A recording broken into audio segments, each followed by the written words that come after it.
board staff. You're not on the EPCC, so it's fine. It's on now. It's on now, so.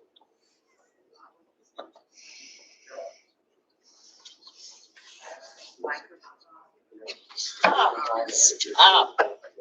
I can't unsee that. Oh my God.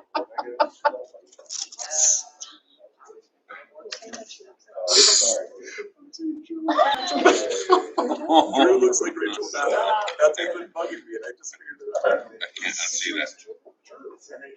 Damn it, Adrian, I can't unsee that. Oh, no, let me plug this. I'm still working. We're kind of working off of a laptop here. We're You gonna have be to able be on your best behavior. He's smiling Smirking, now. he's kind of trying not to smile. Too late not to smile. All right, we have Debbie on the screen, but the There we volume is go. all the way down here, so everybody's just gonna have to. Whoa. We lost the screen. The plug is not. There you go. Lost it again. So we got the board here, we're here in Grand Rapids, and we've got you on the agenda for the next hour to debrief us on your report and let us know how we did. Okay, great, thank you. Is that reverberating on your end or just on my end? It'd be yours. Yeah, I don't. Just me? Okay, all right, I will work around it then. Well, first, thank you all for the time and energy you're giving to your organization, and going to Grand Rapids for the meeting is a big commitment, so thank you for that. I wanted to just walk you through the highlights of the operational review that I did the last few months on your behalf. Thank you for the opportunity to serve you. And I wanted to just take you through sort of the logic of it and the pieces of it. So I reviewed a lot of documents in preparation for it, and obviously you're aware of your current situation in terms of the financial situation that you're in, and in the abruptness at which the last year left, and the dynamics that places you in terms of reputation with members and donors. So I also looked longitudinally at the decline in support from 2022 to now. And so I'm going to try to hit the highlights of the report for those of you that haven't had time to digest it all. I'm going to start with one of the biggest situations I think that is not healthy for any nonprofit is when the board chair serves as the CEO. And I gave you a couple of reasons for why that's not considered a best practice, and feel free to stop me at any time. Stephen, you can moderate if somebody raises their hand, because I can't see everyone. Well, Ms. Bell was just raising her hand. Okay. Ms. Mason, I think that's somewhat a function of our bylaws. Someone could pull up the bylaws, but I do think that is something. We have to work around what the bylaws say. Got it. So I recognize that you have existing constraints like that, Karen Ann. Thank you for pointing that out. I've given you a list of recommendations that are yours to take action on or not, but I do recognize that some of them would require or might require bylaw changes or policy changes. I'm aware of that. My role as an external consultant is to share with you best practices and things that I am recommending based on getting you to a better place. And again, it will be your choice which of those, if any, you choose to implement. The model of the board chair as a CEO is kind of an outdated one. The reason is what organizations have realized is there is better vision, alignment, and execution by a board when the board chair serves as a leader and moderator, but not as the CEO. That way, way you're not implementing the board chair / CEO's vision.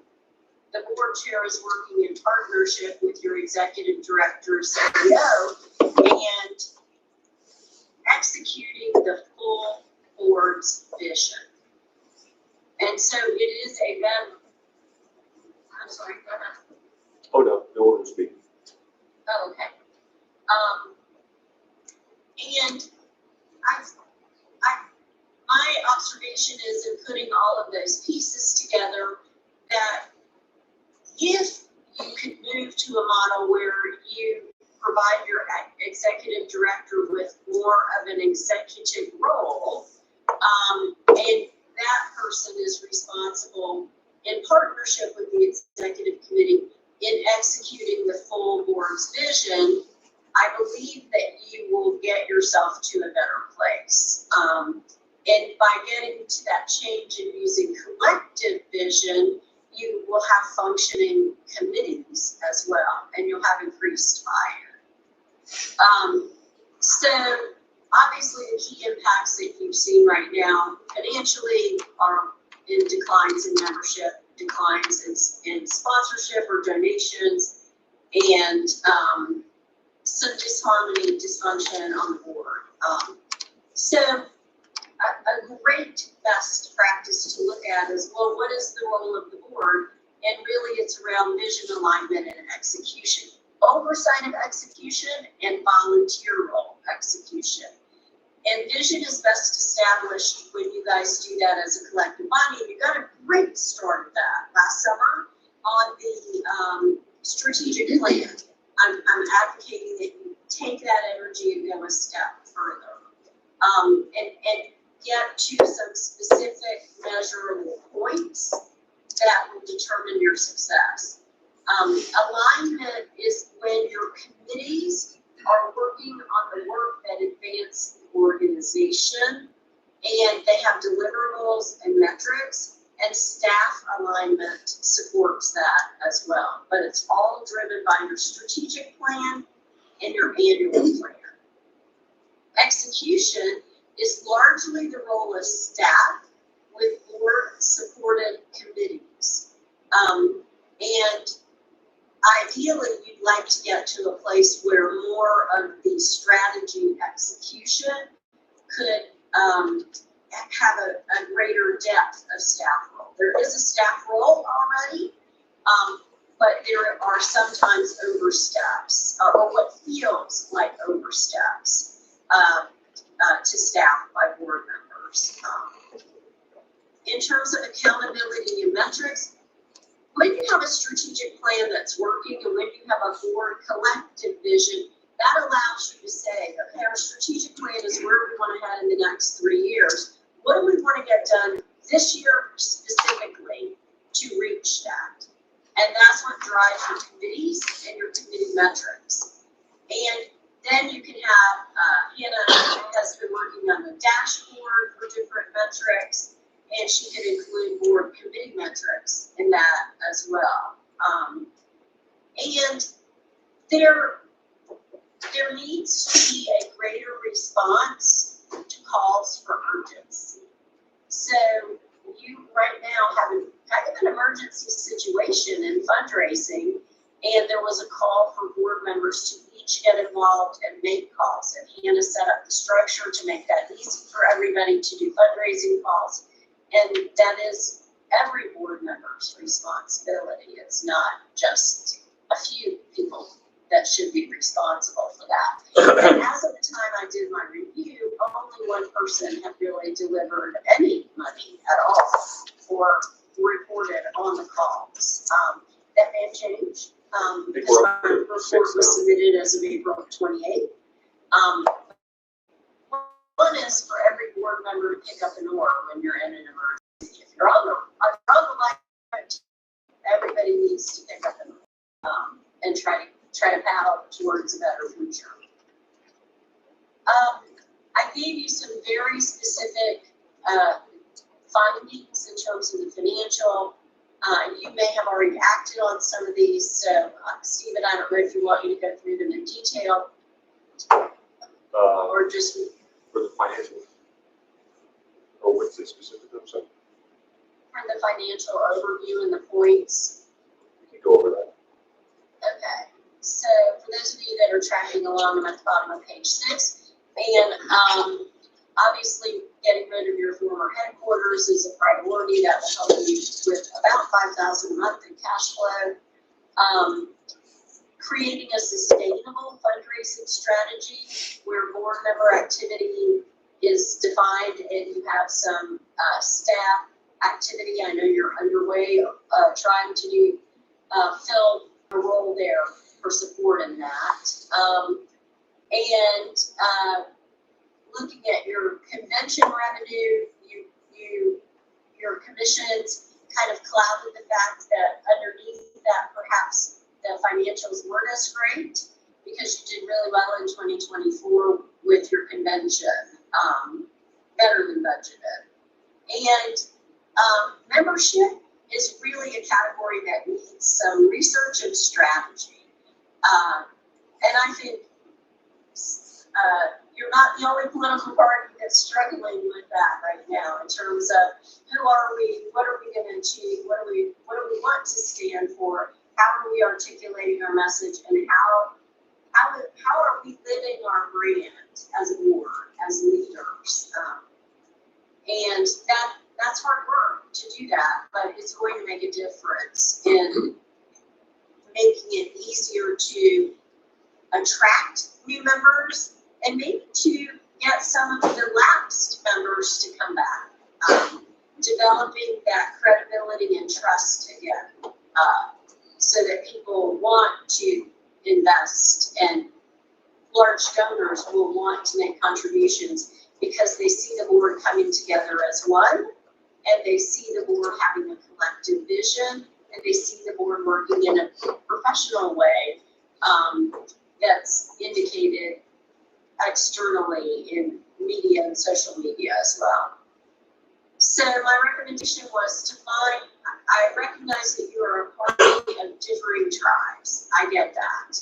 Many political parties are parties of differing tribes. But for a political party to succeed, or for any business to succeed, you have to find areas of commonality and build on those. And I'm suggesting that some research could probably help you with that. And then when you find those areas of commonality where you have larger consensus, that gives you the opportunity to develop your fundraising strategy around those things. And, you know, PDR is a great opportunity. Getting more candidates out in the field is something I think everyone can rally on. But what else? What else is there that you can find that consensus on?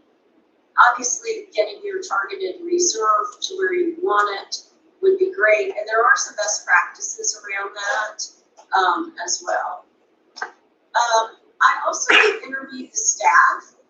I spent a lot of time with Hannah, who was wonderful, by the way, and organized, and her approach at staffing is highly respected by the staff and consultant members.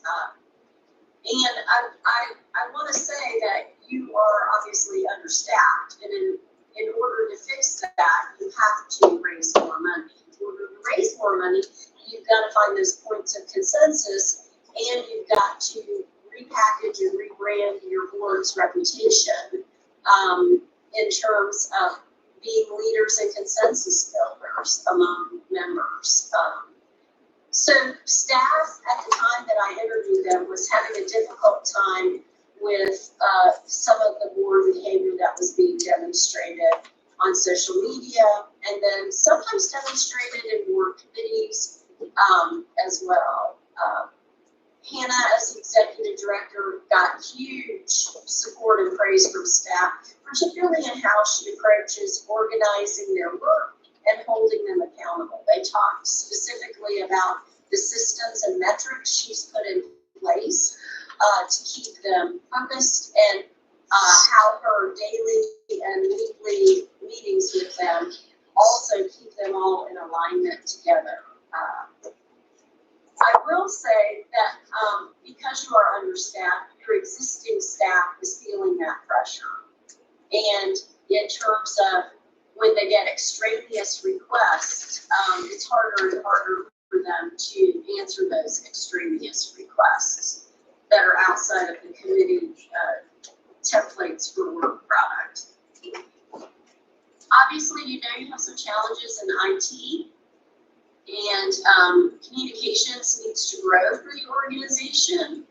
And those are two very, very critical areas to address, which you are addressing. But again, the ability to fundraise will solve a lot of these things. Your ability to find those elements of consensus, to develop an annual plan, and to go raise the money, to be passionate about moving the organization out of the bog that it's in right now, would be really, really terrific. I also took a look at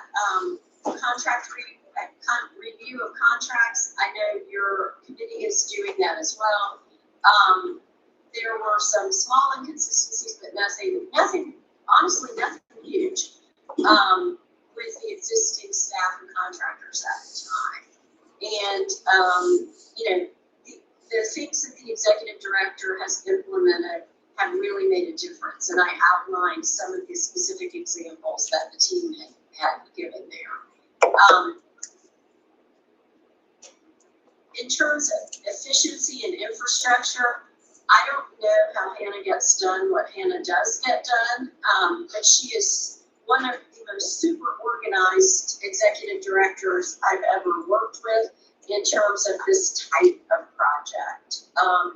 Her systems are in place, her filings are in place, she can find things easily. Her use of Zoho is actually really brilliant. She's doing some things that I haven't seen other people do with Zoho that have made a difference for the staff in terms of focus. And in terms of accountability too. And I think, one of my takeaways from the staff I would share with you is they wish that the board had the same level of accountability in delivering on things that it sets as its goals that it expects of them. That would feel like a true rich partnership. And they would certainly appreciate seeing more of that. So my recommendations really are looking at creating that collective vision for the 3 to 5 years. You've got a starting place on your strategic plan, taking a deeper dive in that. To really commit to unified messaging from the organization, commit to a standard behavior that demonstrates, really emotional intelligence at its very basis, and lead by example by contributing in the fundraising efforts and making a difference. The only way you're going to get yourself out of this hole is to do those things, and fundraising won't work until you do those things. If people continue to see drama at the board level, they're going to continue to not feel confident contributing or coming back as a member or joining as a new member.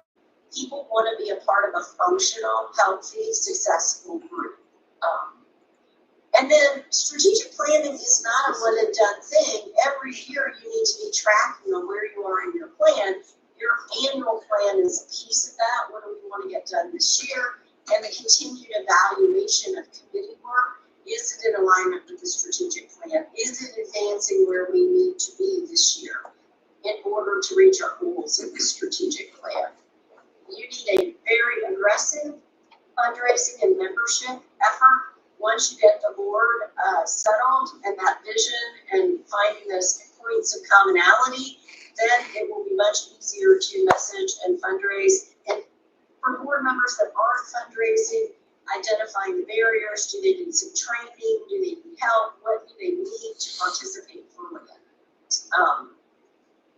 And then giving some operational stability by giving Hannah more control of execution of approved plans and approved budgets without disruption. So during the months that I was working with you, several major initiatives were 80 to 90% done and then were stopped or were put on hold to tackle something else. That is super demoralizing for your staff, but it's also a huge waste of the limited resources that you actually have. And at some point, you know this, you've talked about it when I've been there with you, you have to invest in better technology. Your ability to communicate is the essence of what you got to be able to do, and having a functional data system that allows you to maintain information about your donors and members and encourages them to open doors to others is really important. So those are the basis of my report.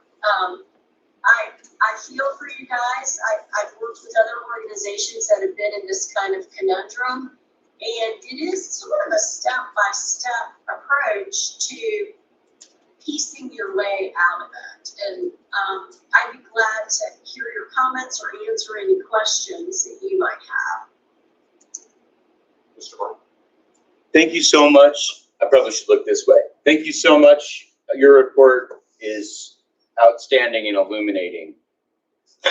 I'd like to ask a quick question. There seems to be kind of two directions the board can take right now. One would involve basically trying to pass a bunch of rules to try to project these behaviors and these problems onto one another and try to set rules to not have that happen anymore. Another direction we could take is to look at a kind of standing decentralized contract that would allow us to have operators on the ground across the nation that we could use to mobilize our networks on a local level. And using that to target intelligently and apply our strength intelligently to key winnable districts to gain momentum, to get coyote skins hung on the fence. That seems to be the crossroads that our board is at right now. And that decentralized effort, if done properly, if we're having these people build lists, gather people, we also are having them make fundraising asks with networks that they know. They're able to draw this out for us without us having to go as from outside.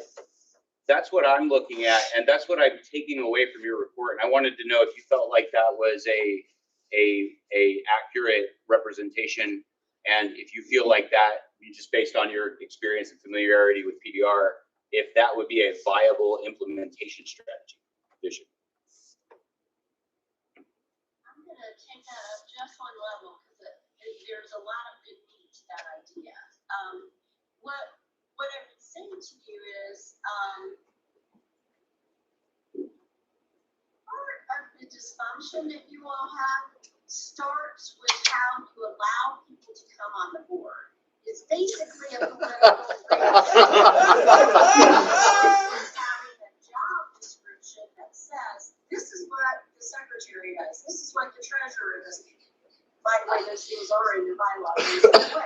But to say to people, if you want to come on our board, this is the expectation. There's X amount of things here. You got to pay to get yourself there. There's an expectation that you're a working member of a functional committee, and you're held accountable for that. It's almost like you have to rethink, how are we getting our board in the room, and how do we fix that process? If I may, I was elected by the 15 states of Region 1. My name's Austin Martin. I'm from Hawaii, and I flew a long way to get here. I agree that I'm not in love with the regional system. However, at this point, we're dealing with elections that are not something that we as a board can necessarily snap our fingers and control. We can look at options and convention, but really, like, the states of my region elected me because I dropped the F-bomb at a previous meeting at this board, because they're so angry at being disenfranchised because all of our efforts seem to be focused against them, and we're in constant tension with the states, right? So some of this is like a passive aggressive. They want to send a message. They want their voice to be heard. And what they want unequivocally is just to be left alone. They don't even need national to do their work for them. They want to focus on their local level issues without us getting in the way. We're so unhelpful that we're more of an obstacle than an asset. And that's the feeling that they're saying. So my question is really aimed at, how do we fix that dynamic? Because we're not just a media brand. We represent actual boots on the ground, real libertarians across the nation. And I'm sorry, I didn't mean to interrupt your response, but that's how I got on the board. And, that's not something that's within our authority to simply change right now. I get it, and I'm not suggesting that you wholesale change things.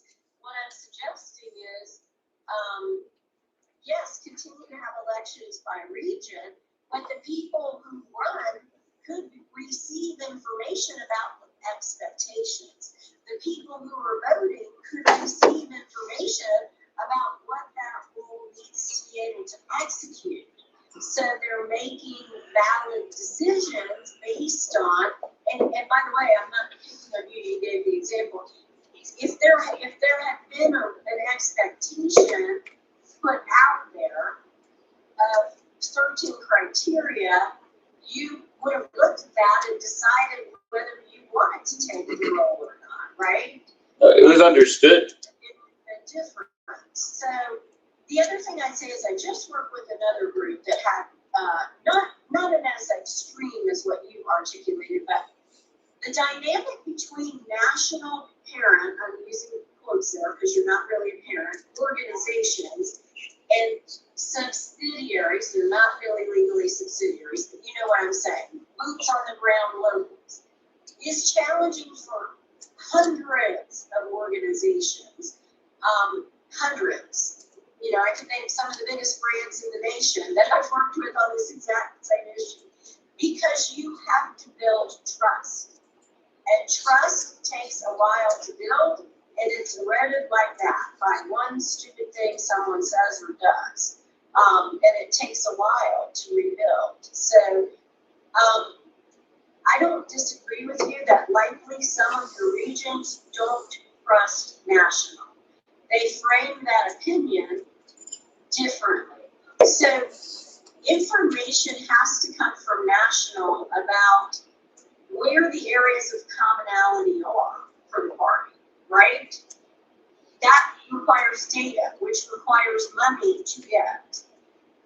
Once people know we're operating on a vision based on data, some of them will come along. Others of them are going to continue to watch the behavioral dynamics and make judgments around that. To your point, people give to people on fundraising. So your idea of how do we get local boots on the ground? That's exactly what board members could do as part of their fundraising effort, which is reach out to key influencers, give them the messages that the board wants to impart, get those people involved in hosting receptions or meetings of some size and type to fundraise around those. People are going to be more likely to give to local people, but on top of that, you have to have the national appeals reinforcing the messaging too.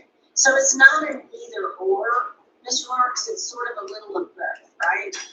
Yeah, I would agree with that. Absolutely. I think the other side of what we're doing involves actually like, we are standing in the gap in the mind of like our consumers, people who want our brand. They trust us because they think we're the guys fighting back the abuse of government power. But we're not actually doing that. We're far more focused on fighting each other. I just want to give everybody an opportunity to speak. Yeah. Anybody else have questions? You can always come back. No worries. Anybody else have any comments or questions for Ms. Mason? I want to say, Debbie, you know, my key takeaways from working with you both in Miami and over the last few months is, you know, number one, the board needs to create a collective vision. And I think it's possible, and to some degree, you've already taken steps to determine, you know, what some of our goals are as a board. And, you know, once we've adopted those goals, it's a matter of execution. So we had a meeting, we determined that fundraising and membership is our #1 priority, followed by PDR, followed by Defend the Guard.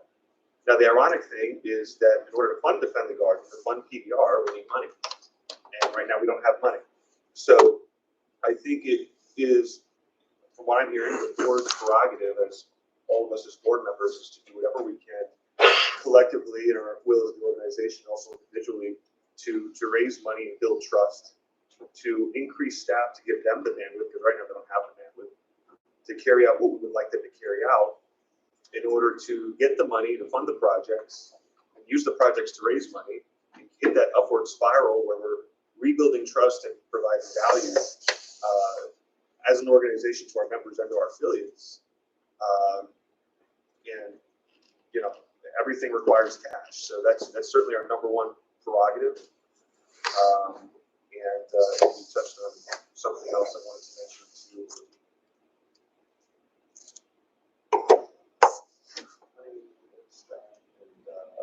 Board, yeah, I probably should be writing it down too. But you know, to your point, everything you touched on, I think, is extremely true.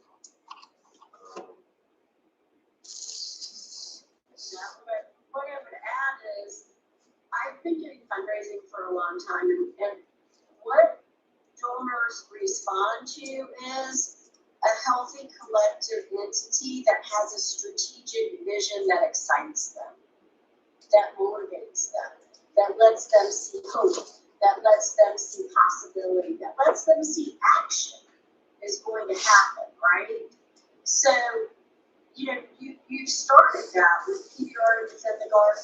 You have some elements that I think people could and would respond to if you can work together to have some messaging developed that you all agree to use, and you are very aggressive at spreading that messaging. Donors want to hear it, if they're major donors, they want to hear it individually, but they also have to see it. They have to see it in your standing communications. They have to hear it from board members they know. They have to hear it from multiple places to absorb it, and they have to see the action in it that can be delivered, if that makes sense. And I remember I was going to say the job descriptions for the board, I think, is something really crucial. The time commitments, the fundraising commitments. You know, is there anything else we should include in that as far as the professional or personal financial capacity of expectations for LNC members and officers? I would include, you know, a responsibility for fundraising. That's every board member's responsibility for every organization. I would include, obviously, the time commitment, the need to be a functional member of a work committee tied to the strategic plan, which is additional time on top of fundraising and attending board meetings. And then I would include a behavioral expectation, a code of conduct that people agree to. And you're not changing your election process. You're informing people of what the organization wants and needs to meet its goals.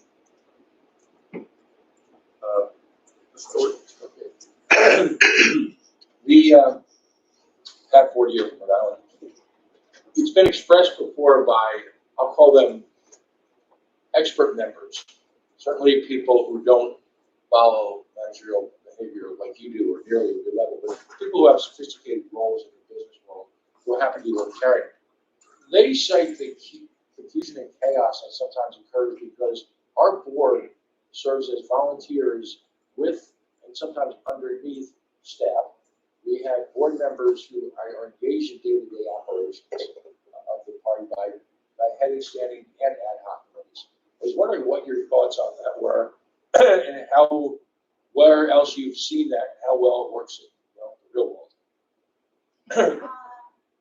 So I would say in the last 30 years, I've probably worked with more than 1,000 nonprofits, and every one of them has that model, where board members are volunteers, and every one of them has the model of sometimes they take direction from staff in execution of their volunteer role. It's a matter of switching hats. When you're in the boardroom, it's about policy and strategy. When you're working in your committee, it's probably more about helping staff with strategy, and maybe even tactical, depending on your skill set and the organization's needs. But that is pretty much the model of most nonprofits, unless they are super, super, super, super large, like major universities, where the role is more of an institutional role of show up at a governing meeting, talk about some things, vote on some things, and then you're done. And to that end, Debbie, you know, I'm on the board of the Greater Key West Chamber of Commerce. That's how we met. And the way that organization runs, and I believe your suggestion is to move away. I've heard it framed as the strong chair versus the soft chair model, or you know, strong versus weak chair model of an organization. And it seems the suggestion here is really the chair responsibility is to be sort of a liaison between the board and staff, and the board creates a collective vision where the executive director and staff ultimately carries out that vision, which creates consistency over the long term. So regardless of the next board is, at least the staff has that mission, and one person's not going to completely change that vision. So it's more about the board's collective goals. The chair would facilitate the conversation of what are those goals. Staff carries out those goals. Kind of like how, you know, a lot of cities work. We have a municipal model where the city manager is sort of in charge, but, you know, the board just kind of does more administration. So is that, could you elaborate on that a little more? We should be more like government. Is that what you're saying? So, there will be times when board members on the committee roll up their sleeves and go out and volunteer to do some research or volunteer to, you know, whatever the tactical thing may be. But they're doing that in the space and under the direction of staff. So I'll give you an example. I've just been working with a national organization that decided to offer investment and banking opportunities to all of its state affiliates. And some of the board members did some of the research, but they did it under the direction of the staff CEO, who was coordinating the work product of all of them to get a consistent deliverable. So there are times when you are taking direction from staff at a committee level, but if you had a consistent, common, collective vision and an annual work plan, your budget would be built around that, and your executive director would be held accountable for executing to that. Then I'm going to say she, because Hannah is a she, as your current leader. She's driving with the committee chairs the agendas and the work product of the committees. So she's actually working with the committee chairs to say, okay, the board expects us to deliver A, B, and C. How often are we meeting? How are we breaking these tasks down? Does that help, Stephen? Sure. Yeah, I think so. I don't like the label strong chair or weak chair just because I think they're pejorative. I agree. A better label for me, if I have to use a label, would be effective chair. In today's world, an effective chair is a facilitator, and you know, oversees the CEO, executive director, but it's based on the collective vision of the board, not that person's individual vision. Ms. Harlow and Ms. Martin. I just had a couple quick things. I know some may disagree, but you know, as a parliamentary organization, actually the LNC is a parent organization to affiliates. You know, some people might not like that terminology, but I think it is in fact a fact. Also, just as an FYI to you, our executive director did bring this up the other day. That spreadsheet that had been made available didn't update fundraising totals, and there actually were 6 LNC members that had at that point raised money, but since that time, last night, more LNC members had raised money. That's right. Congratulations. That's wonderful. Thank you, Ms. Harless. That's great to hear. But Mr. Dar is still the superstar. For now. For now. Mr. Martin. Thank you. I just wanted to touch back on some of the that you're talking about on the board. There's some difficulty in achieving this just because of the nature of our organization. And then there's also a huge problem with trust, as you pointed out. And I can say with very strong certainty that there are at least half the people in our organization feel like the rug got pulled out from under them this year. And they're worried that all the things that we voted for are not happening. And then this board, instead of prioritizing making those things happening, we're prioritizing purging the board and eliminating behaviors that we don't like without the trust or the consensus that people would trust these decisions are actually good. We have one of the most disrespectful and embarrassing members proposing these behavioral rules. I'm sorry, not proposing, but advancing and advocating for them aggressively. Pardon me, I was mistaken. Let's not disparage the board members. It's not disparaging any particular board member. It's just saying that there is a lack of credibility to, I mean, I'm here on the board. I want to believe that they mean well, and I want to adopt some serious standards that would help improve the way that we appear in public. The problem is that what I'm looking at looks like a weaponized attempt to try to seize and maintain control by a small cabal of people, and not a good faith attempt to implement PDR. That goes back to my earlier question. Too sober for this. So the question is, how would you approach it? How would you approach it if you wanted to give us advice on how to do this with credibility without breaching trust with our constituents? What's the best way? Because what I'm seeing alarms me. I'm seeing enforced loyalty and the removal of members very easily for having dissenting opinions, which happens to be some of our jobs. We have to be able to communicate with our constituents. We get elected by having opinions about what this board does. And now we're seeing kind of an idea on how to, improve our image, mainly by, censoring board members' ability to disagree with the board. And I realize the problem is more complex than that, but like, just as an example, how would you recommend that we proceed to be able to implement these suggestions without tearing our ship apart?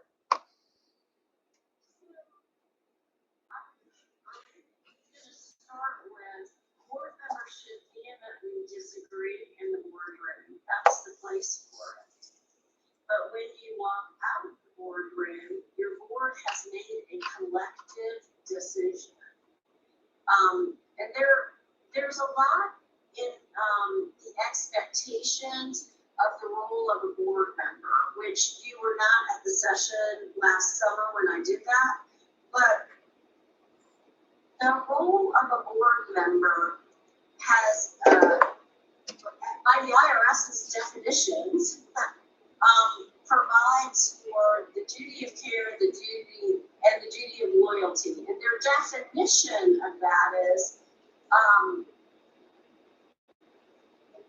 have feverish debate, come to decisions in the boardroom, and walk out with a collective voice. Do not sow dissension.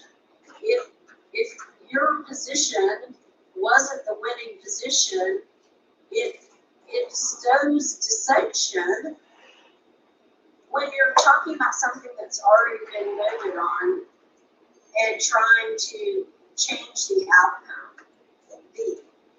Once you voted on something, you have a decision.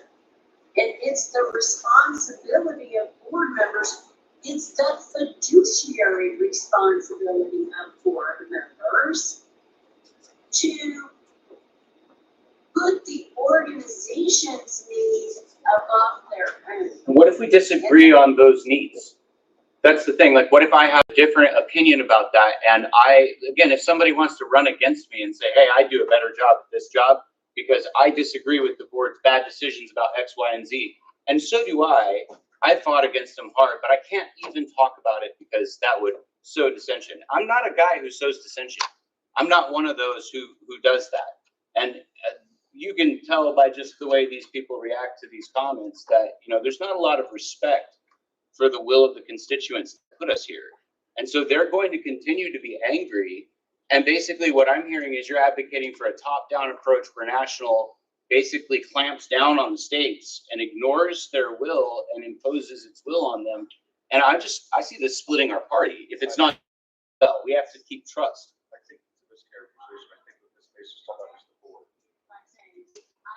I'm not saying that national should impose its will on states. I did not say that. I talked about board member decorum and what is considered one of the three duties as outlined by the IRS.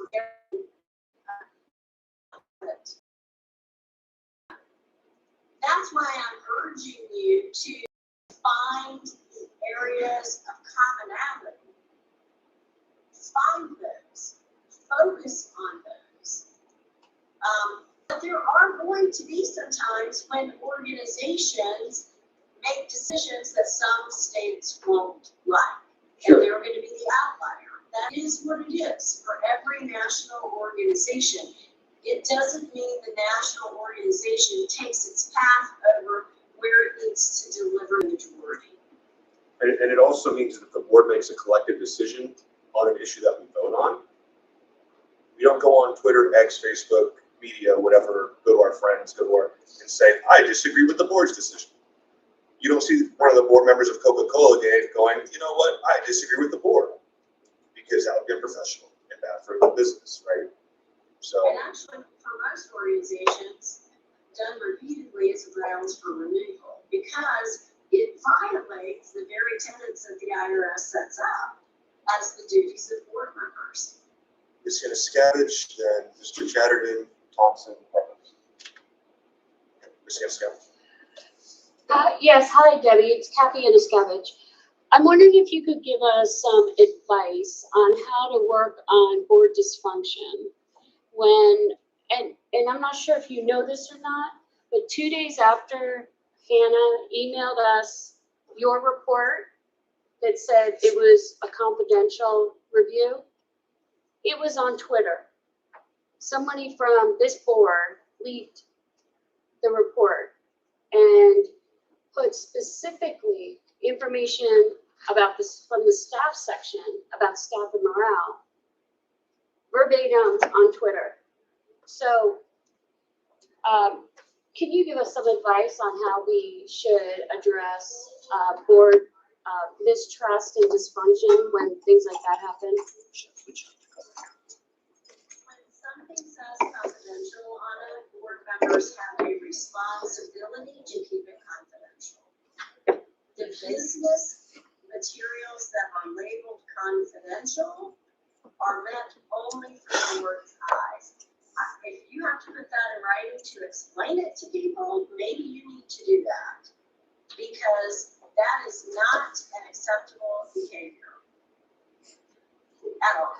By anyone, ever. Just pass the law. And if that happened in a business situation, that person would be removed and maybe even sued. Mr. Chapman. Along the same lines, I think, of trying to build a credible and trusting board. I appreciate the things that you mentioned about, trying to adopt standard behavior, codes of conduct, and such. I'm curious to hear if this is potentially a strong pathway. Is that when we considered this policy adoption yesterday, there were several, I think, reasonable concerns raised about the implementation of the policy being a little too blunt, needing a little bit further work, and all that. The folks that dissented to this policy raised those, I think, fairly, and it was pushed to our next meeting to be considered at that time with some further adoptions.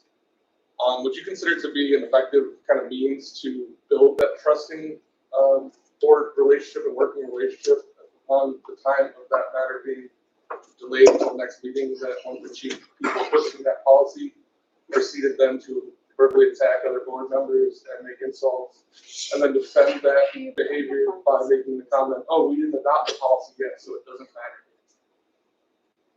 Is that an effective way of kind of working towards building that trusting board relationship?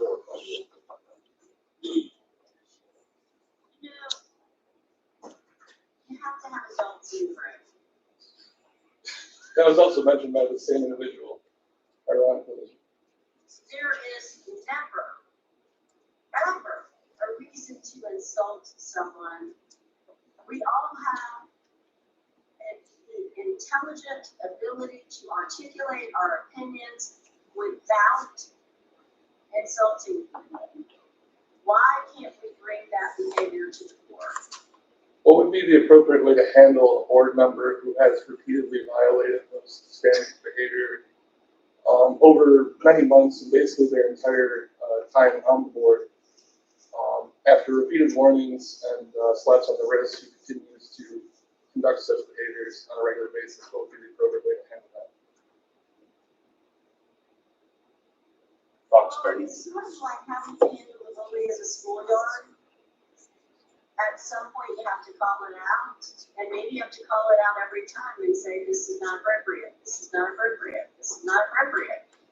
And at some point, if that individual just lacks self-control to that degree, you know, maybe you need to have a conversation around, this isn't working for the board, you're actually being disruptive. It would be in your best interest and our best interest for you to resign. And Adrian, it's not working out, man. It would be in our best interest to Order, do this. Chair, can we? Point of order. My apologies. Mr. Thompson. That was some impressive meta commentary with the last two questions. Layers upon layers.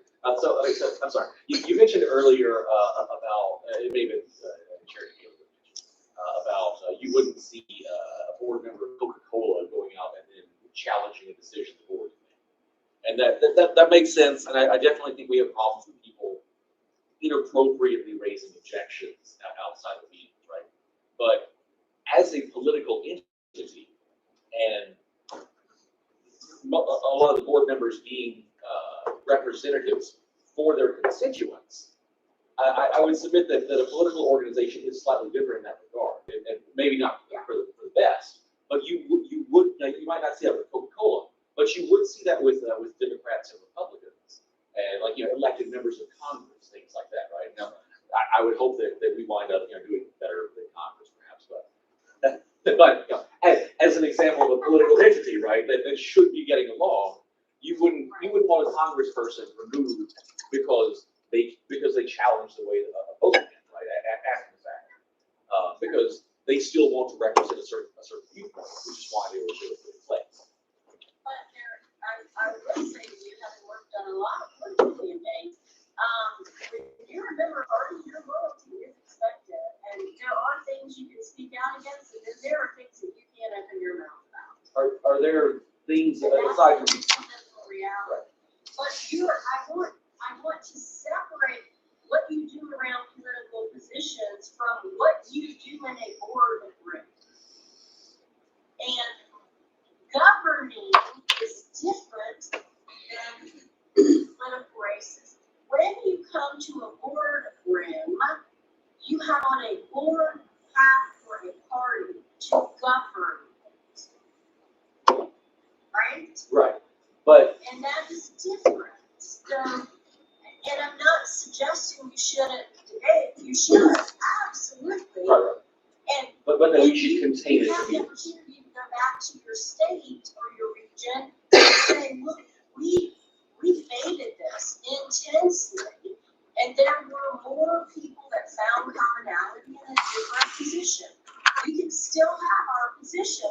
I, as a national board member, am not going to be negative nationally to the governing body that made that decision.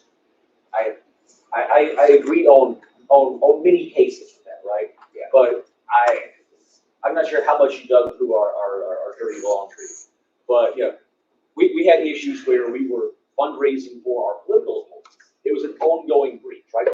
It was voted on. I was on the losing side of that, but I also feel that it was still healthy to voice dissent after the fact, because it was an ongoing breach, at least from my perspective. And when there are things like ongoing allegations of embezzlement, things like that, some which would be better handled privately, but it's also not something that I feel that we should threaten removal of someone because they disagree. You bring up a really good point, and what I'm going to say is, it's not that you disagree. It's the way and where and how it's I can communicated. agree with that. Disagreement is healthy. Disagreement is what makes organizations stronger when it is functionally healthy. And that's the difference. Somehow, your group, as a collective group, has lost the boundaries of healthy debate. And what happens after healthy debate for organizations, when people are board members, if you're just random in the field, you can criticize all you want. But if you're a member of a board, you've taken on a legal governing responsibility that your first loyalty is to that governing board that you sit on. That is the definition of the responsibility expected of board members. I didn't make that up.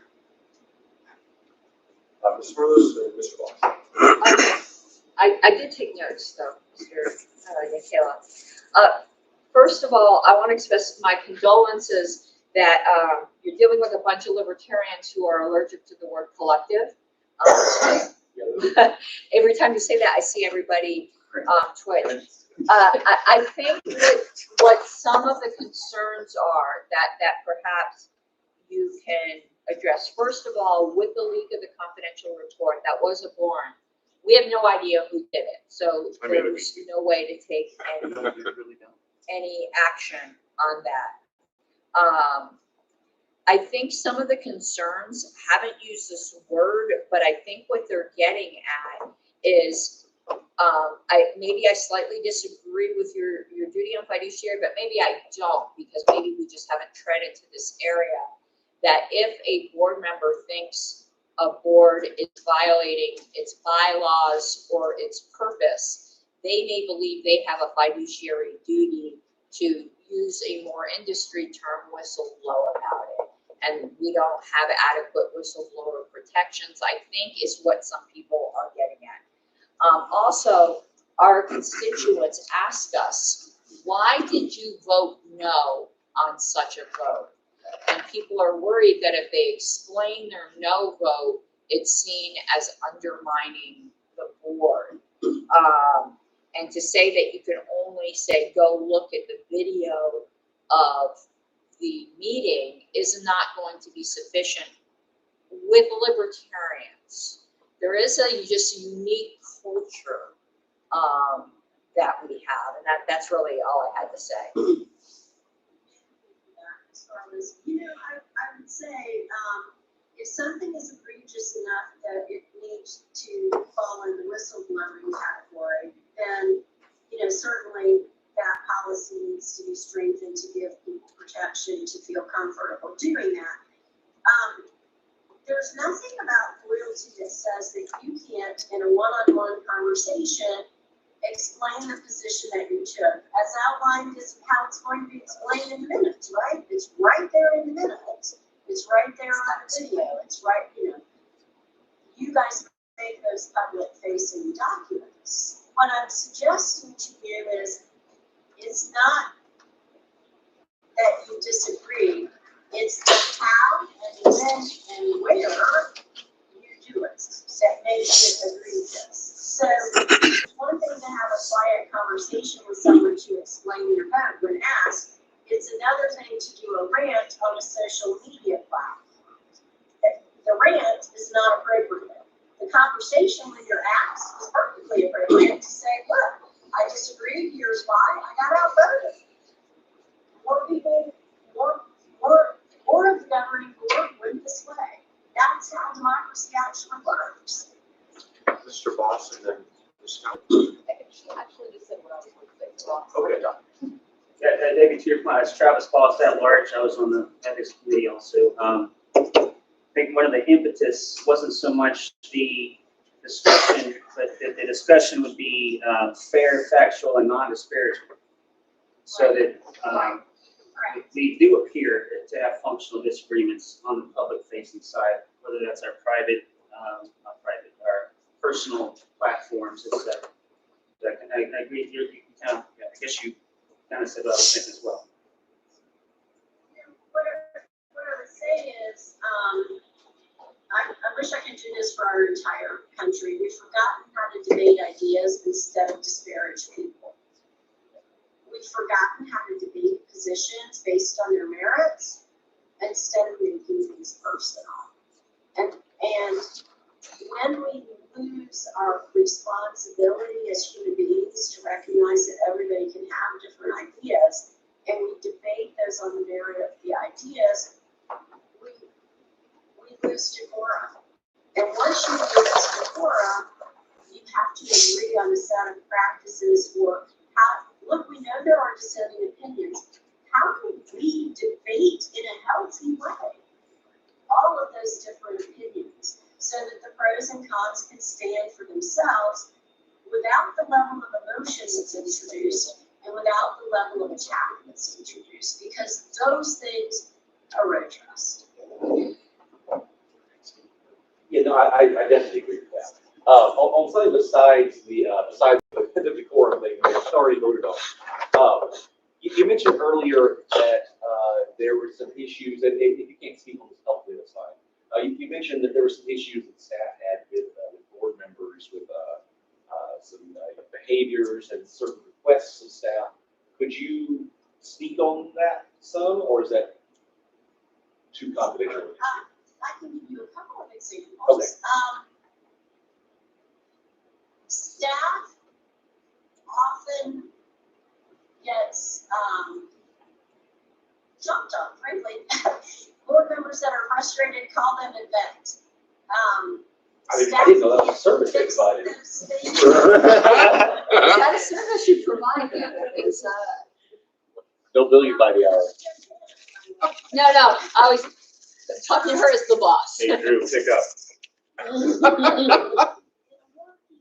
you all, sometimes you cross boundaries with them by venting with them about other people, about decisions made on the board. They can't influence an outcome or those things at all.